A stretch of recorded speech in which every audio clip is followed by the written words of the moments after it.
काम कले मनीष पाप भार बुहई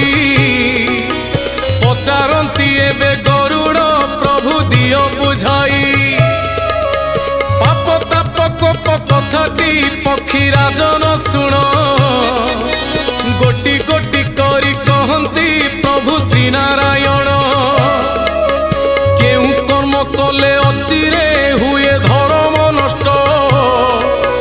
पाप रजन करिण लोके भोगंती कष्ट